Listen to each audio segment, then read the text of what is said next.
what we need to do as we start out this morning is just backtrack in history and just recap what was happening in God's kingdom, the people of God at the time of Daniel. So we're going to rewind pretty much all the way to the beginning. So here comes, just hold on to your seats. This is just going to be a quick run through biblical history up to the time of Daniel. So let's go back to the year 2000 BC. Father Abraham, God comes to Abraham and says, I'm going to build a nation through you. Through your descendants will be a people that will be my people and will eventually become a nation. And this covenant with Abraham is instituted.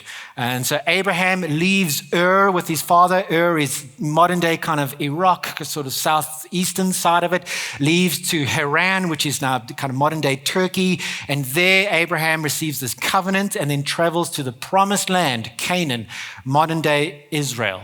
Abraham has Isaac. Isaac has Jacob and Esau. Jacob, after a time of wrestling with the Lord, remember his name gets changed to Israel. And he has 12 sons, which become the 12 tribes of Israel. They move from the promised land, Canaan, modern day Israel. They moved to Egypt because of a time of great famine. Remember, Joseph had been planted there by his brothers. He had risen to fame in the king's court and was a leader over the nation. So they go to Egypt. Things are going really well for a couple of years until eventually the pharaohs forget about them and the Hebrew people, God's people, become slaves in Egypt for a couple hundred years. Enter Moses. Now we're in the year 1500 BC. God calls Moses to deliver his people in slavery out of Egypt back to the promised land where they came from. On their way, they stop at Mount Sinai. And at Mount Sinai, God kind of officially constitutes this group of people that he had called Abraham, that were going to be his nation. He officially constitutes them as his people, as a nation state, as they're about to take, residence in the promised land through the giving of another covenant. A very detailed covenant that we call the Mosaic covenant, which governed how God's people were to behave in the promised land. And so they settle there in the land, in the 12 tribes all over the show. They're kind of leading themselves. When enemies come, God raises up judges, spirit-filled leaders who lead them in victory over those who are oppressing them. But ultimately, the people want a king. They want a king because everyone around them has a king. And you know what it's like. You want what other people have. So God gives them Saul as their first king.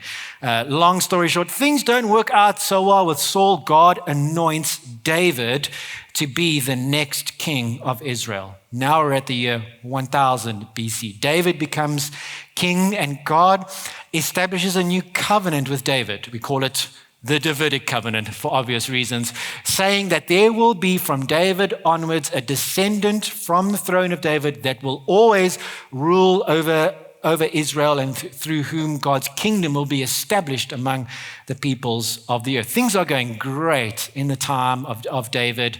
After David comes Solomon.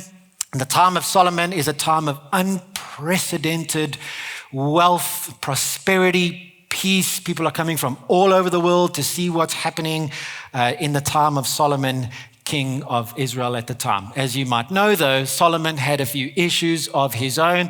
After Solomon comes his son Rehoboam. And Rehoboam just basically, he just kind of messes it all up and the kingdom gets split into two. The northern kingdom made up of 10 tribes, the southern kingdom made up of 2 tribes, the kingdom of Judah, the tribe of Judah and the tribe of Benjamin. The leader in the north, so Rehoboam is leader in the south, the king in the north, Jeroboam, it just pretty much just completely goes against God, against the covenant, and pretty much every king that followed Jeroboam does exactly the same thing. And so ultimately God's judgment comes against the northern kingdom for their refusal to obey him through the Assyrians. And the Assyrians at around the time of 700 BC were the world's superpower. In fact, probably the world's first major empire. And God uses the Assyrians to basically as judgment against the northern kingdom. They come against the city of Samaria and annihilate it. So just destroy everything, just thousands of people killed, thousands taken into deportation to Assyria, probably Nineveh, their capital city. A few of God's people left behind in the northern kingdom are left there by the Assyrians. They had this weird policy, not weird, like this kind of brutal policy, destroy everything, take a lot of exiles, kill a lot of people, leave a few of the local inhabitants, but then bring a lot of Assyrians to live there as well, to basically breed them out of existence, which is what happens. And kind of what remains from the Assyrians in the northern kingdom, plus a few of God's people, is the Samaritans, which you read in the New Testament of why the Jewish people hated the Samaritans so much. So that's the northern kingdom, 700 BC, gone, obliterated forever. Things go a little bit better in the southern kingdom. There's some good kings at least. King Hezekiah, who actually the Assyrians come against the southern kingdom, but Hezekiah is a good guy, and God leads them in victory against the Assyrians. Another good king, Josiah, who's nearer to the time of Daniel here, who's a good king, who institutes actually kind of a national reformation. They discover the Bible basically, and they go, whoa, we need to be living by the Bible, then we'll be better off. And so they do this, they smash down idols in the land, and things go well for some time. But unfortunately for the southern kingdom of Judah, and this is going to happen a lot, this little kingdom there in the Middle East gets caught up in a series of basically world superpowers around them, chasing after each other, trying to get the best of each other. Judah gets caught in the middle. So in the time of Josiah, the Pharaoh in Egypt is kind of chasing the Assyrians. He comes across Judah. Hey, this place is pretty cool. I like Jerusalem. I want it to belong to me. And so takes over. Doesn't smash it, just makes them pay tax to him in order to keep him safe. And so the southern kingdom pretty much becomes a kind of vassal state of Egypt. Josiah king is killed at this time, and so his son Jehoahaz comes into place. Pharaoh doesn't like him, so he takes out Jehoahaz and he puts in place Jehoiakim, who's the guy you read about in Daniel 1 verse 1.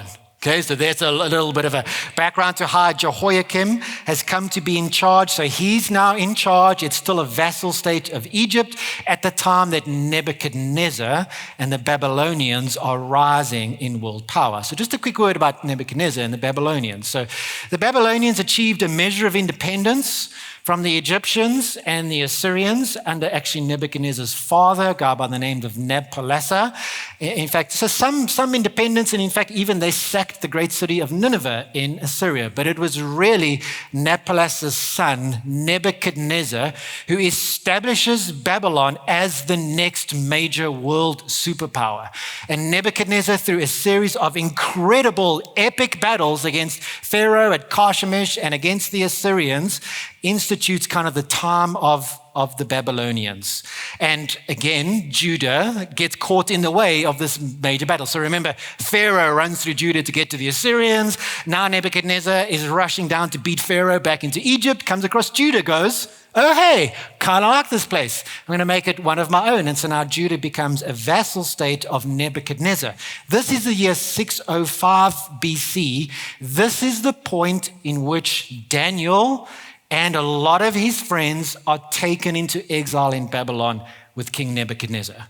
So he hasn't smashed the city yet. He's just chasing Pharaoh, and he comes across Jerusalem. They become a vassal state to Babylon. But the first deportation of a particular group of Hebrew youth are taken to Babylon at the time. And we'll find out more about that story next week. So for 3 years, this King Jehoiakim that we've come across, for 3 years, he's now loyal to Nebuchadnezzar of Babylon. It's like, oh, hey, this guy's powerful. But after 3 years, for some reason we yet don't know, he decided to rebel against Babylon. We can do this. We can achieve independence. Bad idea. Nebuchadnezzar comes, kind of takes him out of power.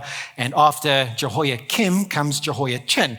He reigns for 3 months. Guess what he tries to do? Rebel against Nebuchadnezzar and Babylon. Does not go well for him. He gets taken into exile into Babylon, and Nebuchadnezzar installs Zedekiah, who's another one of Josiah's sons, as now king over the southern kingdom. And at this point, Jehoiachin is now deported along with 10,000 other Hebrew people to Babylon, to Nebuchadnezzar, including the great prophet Ezekiel. So this is the second major deportation. So first Daniel and a few select people, then 10,000 plus Ezekiel in the year 597 BC. Zedekiah reigns. He does a pretty good job for about 11 years. Then guess what he does? Does not learn from history. I'm now the guy that is going to smash rebels against Nebuchadnezzar. Nebuchadnezzar's fighting Pharaoh again. He goes, this is my chance. Well, Nebuchadnezzar's had enough now. And so he comes and for once and for all in the year 586 BC has had enough of these guys and it smashes the city of Jerusalem, like absolutely destroys the temple, thousands of people killed, and it's the third major deportation to Babylon, and pretty much nothing is left except for smoldering ruins and a few people that Nebuchadnezzar leaves in Babylon. This is the year 586. It is the single greatest tragedy story in the Old Testament. We're now, after about 1,000 years, if you're tracking with the timeline, this nation of Israel that God had formed has pretty much been wiped out. That is a quick history of the Bible up until the events of Daniel. How about that for a Sunday morning, eh? Not your usual sermon material,